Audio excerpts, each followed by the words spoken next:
Hindi gagawin ng isang lalaki yun unless talagang napuno na siya. Cute sa babae na nagseselos ka, pero ang di matanggap ng mga babae is yung okay lang na maging territorial ka, pero yung to the point na, hey, what's up guys? It's your boy Suplado Moto. For tonight's vlog, let's talk about, alam nyo na uli yung trending, Brad. Let's talk about seloso. So yung trending at pinost ko kahapon is about dun sa DJ, di ba? At least tama yung hula natin, di ba? Kahit papano, kasi Brad, ganito ha, ang lalaki naman kasi hindi naman gagawa ng ganun kung hindi talaga siya yung nagseselos, or alam mo yun, pwede naman magselos eh. Kaso nga lang, ang problema nga, umaabot na sa pananakit, di ba? Matagal na nilang issue siguro yan. Ganito guys, sa lalaki kasi, pag ang babae hindi nagsasubmit, syempre doon na papasok yung pagiging paranoid niya, and at the same time, yung securities niya, di ba? Kasi kung nagsasubmit ng babae, I don't think na magkakaroon ng problema sa lalaki, I mean sa relationship. Susundin niya lang kung ano yung mas nakakabuti sa relasyon, di ba? Pero kung let's say for example, pinaglalaban niya kung ano yung gusto niya at kung ano yung gusto niyang gawin, then magkakaroon ng problema. Grabe guys, oh, nakita niyo ba yan? Napaka-traffic. Happy Valentine's Day. Usually pag ganitong oras dapat maluwag na dito eh. Anyway, yung pinag-usapan natin kahapon, nakita nyo naman, lumabas na yung katotohanan. So title nito, Seloso. So kung napanood nyo na yung about sa interview ni DJ na babae, sinabi niya na seloso daw talaga yung boyfriend niya. Brad, tignan mo naman kasi, ang layo eh. From Carla Estrada to Jelly Au, ang layo when it comes to, ano pa lang, sa age pa lang eh. And we as a men, napaka-ano natin sa, we are the number one consumer of beauty. And alam ko, biglang iniwanan nung lalaki yung si Carla Estrada eh, at pinagpalit yung dun sa DJ na yon. So Brad, ano yung nakikita nyo rito? Ako nakikita ko rito hindi niya ma-frame yung babae. Kasi unang-una, DJ yung babae. DJ yung babae, may clout, tapos kahit pa paano maraming followers, and mas marami pa sa kanya. Well, given naman yon na lagi mas marami ang followers ng babae. Pero yun nga, napakaseloso ni guy. Yun ang sabi ni girl. So Brad, kasi ikaw may girlfriend kang gano'n, syempre expect mo lapitin talaga ng mga lalaki yun. Tapos kung titignan mo yung Instagram niya, grabe naman talaga sa post, di ba? Kaya nga ladies, sinabi ko na doon sa kahapong videos ko, pag nagkaroon na kayo ng boyfriend, dapat learn how to respect his boundaries. Kasi siya yung mag-aalaga sa'yo eh. Ibibigay niya sa'yo yung mga emotional needs mo, di ba? Ayun, kagaya nun, na gano'n siya, nag-propose siya. Ako, I think, nag-propose lang yung guy kasi, baby, he was thinking na magsasubmit na to si girl or magpapasakop na sa kanya pag nag-ano na siya, nag-propose na siya. Pero, yun nga, failed pa rin. Kaya nga guys, ito yung nakikita sa atin ng mga babae pag masyado tayong seloso. Nakikita niya na you are not truly confident and takot na takot kung mawala siya, 'di ba? Okay lang na maging territorial ka, pero yung to the point na emotional ka na sa nararamdaman mo na ayaw mo siyang mawala, 'di ba? And ayaw mo siyang, alam mo 'yun, cute sa babae na nagseselos ka, pero ang di matanggap ng mga babae is yung parang ikamamatay mo pag nawala sila. Yun yung hindi nila matanggap at di nila maintindihan. Kaya nga sabi ko sa inyo guys, grabe naman yan. Grabe, ayaw magbigay. Kaya nga sabi ko sa inyo guys, learn how to control your own emotion. Learn how to be stoic. At the end of the day, pag ayaw talaga sa'yo ng babae or ayaw magpa-control, wala kang magagawa. Kahit saktan mo yan physically, wala kang magagawa. Ang dapat nilang mapil sa atin is takot silang mawala ka. Yung may fear sila na mawala ka. Alam mo yun, na wala silang mahanap na kagaya mo. Pero sa pag mga ganong situation ng isang babae or ganun ang profession, alam mo na it's easy for them to replace you, diba? Kasi kahit na sabihin mong gwapo ka, may kotse ka, or kaya mong bumuhay ng isang pamilya, kung di ka pa rin naman confident sa sarili mo or mababa ang self-esteem mo, it can trigger your emotions as well. Well, mahirap naman talaga magpaka-stoic, lalo na sa ganung situation. Kasi sa lalaki, alam natin, syempre puta, nag-invest na ako dito eh, nagano na nga ako, nag-propose na nga ako, tas ganito pa rin.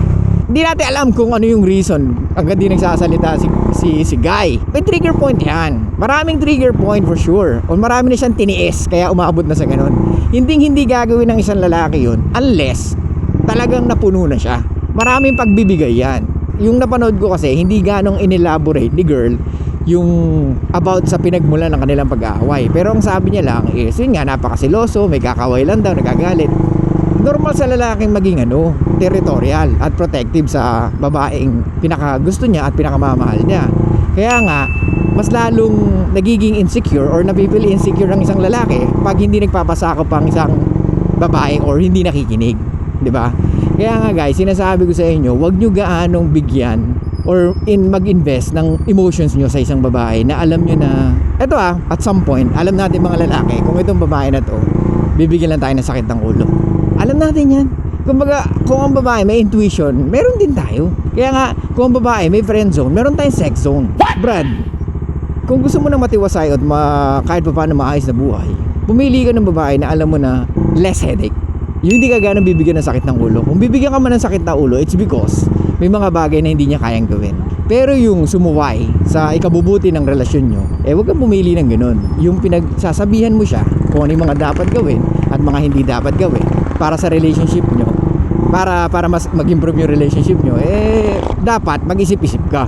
Kasi masasayang ang oras mo, pagod mo, hirap mo, di ba? Kung ganda lang, ang daming maganda, Brad, di ba? Actually, women think they are very special. No, it's not. Lahat yan, ang ino-offer nila the same. Kaya nga nakakapagtaka na akala nila they are very special and they are irreplaceable. Na wala kang makikitang kagaya kong babaeng ganito, ganyan. At the end of the day, we are looking for virtue for women, 'di ba? Ang hinahanap natin sa babae, chastity, docile, yung marunong sumunod, 'di ba? Yun talaga may background na maayos at magiging maayos na ina sa ating magiging anak. Kung ang babae pinili mo is talagang marami naging boyfriend, marami naging ex-boyfriend, marami naging sexual partners, so pwedeng talagang sumakit ang ulo mo. Kaya kung pinili mo isang babaeng maganda at babaeng may clout at alam mo yun, mas marami pang followers sa'yo, then you need to be ready sa mga pwede mo ma-experience. Especially her work is talagang lapitin ng karamihang kalalakihan. Hindi madali yun na mapunta ka sa ganung situation kasi may inis ka talaga. Kaya nga guys, ito sinasabi ko sa inyo, kung mag-shota ka, make sure na piliin mo yung mga average women na lang. Tandaan mo, yung mga 7 and 8, they living in a different world. You know why? Kasi iba na sila. Kasi ikaw ba naman bilang babae na marami kang nare-receive na compliment kahit wala kang character development sa buhay, na tanging ang nakikita lang sa'yo is ganda mo, of course, kahit ikaw lalaki, di ba, lagi ka sinasabihan pogi ka, ini-invite ka kung saan saan, tapos lahat, everything is free. Syempre pwedeng dumating sa point na magkaroon ka ng attitude or mag-a-attitude ka rin pag hindi mo nakukuha ang isang bagay, or pwedeng lumaki rin ang ulo mo. Naisipin mo na I can have another girl in a minute, di ba? Kasi maraming nag-i-invite sa'yo, maraming naloloko sa'yo babae. Tapos, karamihan pa doon, may kakayahan na sabihin na natin, ibigay yung gusto mo sexually, di ba? Talaga lalaki at lalaki ang ulo natin. O, same thing sa babae, di ba? Pag ikaw, lagi yung nakaka-receive ng compliment, willing daling ka sa lugar na mamahalin, willing na i-travel ka, Japan, Hong Kong, Europe, ano mapipil mo, di ba? Mahirap talaga guys na pumili ng isang babae na alam mo na talagang model type. Kasi you want an exceptional woman, of course you also need to deal with the exceptional problem. Same thing with women. You need an exceptional guy, you need to deal with exceptional problem. Same son, ang gusto ko lang naman umuwi. Pero guys, saan tayo naputol? Hindi ko na alam Pucha na yan. Okay, grabe naman ito, ang haba. Grabe yun, ang haba nun. The last time na naranasan ko yun, parang magbabagong taon. Ngayon po siya, men, buti na lang patience lahat. Kasi araw ng mga puso. Iyan. Kaya dapat pag February 14, makipag-date ka sa umaga. Eto guys, para maiba yung date nyo, kasi lagi kayo nakipag-date hapon, gabi. Pag inaya nyo isang babae, tanungin nyo kaagad, have you tried to go out with a guy in the morning? Ooh, kakaiba yun, di ba? Instead of mag-dinner tayo or kain tayo ng lunch, how about let's have a breakfast together? Dang! So yung idea na yun, pwede niyang magustuhan. Kasi iba yun Maybe, you are the only one na nag-aya ng ganung date, di ba? So kung gustong-gusto ka niya, for sure she will make time for you, di ba? Sasabihin niya, sige, sure. Hindi ko pa na-try yun. Saan tayo pupunta? So doon mo siya dadalhin sa mga cafe, di ba? Pwedeng overview. Sanduin kita ng 5 in the morning. Tagaytay tayo. Oh shoot, man! Kilig yung brad. Pakikita nyo yung pag di ba lang ang tao. Sabi mo sa kanya, by 12, uwi na tayo. Anyway, let's go back to sa pinag-uusapan natin, guys. So, uulitin ko. Sa relationship, lagi merong misunderstanding. Okay? I mean to say is, laging may ano yan. Lagi kayong merong pagtatalunan at pagtatalunan. Pero pwedeng malesen. Of course, pwedeng malesen. Ang ano lang dito is, dapat pumili ka ng babae na alam mong malapit dun sa pinakagusto mo. Yung ayaw mong bigyan kagaan ng sakit ng ulo, or yung align dun sa values and principles mo. Ngayon, kung pipili ka ng babae na pamplex lang, trophy girlfriend lang, kasi nainggit ka sa mga tropa mo, gaganda ng girlfriend nila, or nainggit ka sa mga kakilala mo na may magagandang girlfriend, bro, there's a price we need to pay with everything na gusto natin sa buhay. Especially yung choosing a girlfriend. Brad, tatandaan mo, pag pumili ka ng isang babae at gusto mo na talagang pang long term, piliin mo yung babae na talagang maganda yung background. Alam mo yun, pinalaki ng maayos. Yung alam mo na may good family background. Kasi at the end of the day, ikaw naman yung makikisama, hindi naman ibang tao eh. Kahit gaano kaganda yan, kahit gaano kahat yan, putya, kung lagi sumasakit ng ulo mo, kung lagi mo sasabihan na huwag ka na magsuot niyan, ganito ka lang, diba? Nakaka-frustrate yun, Brad.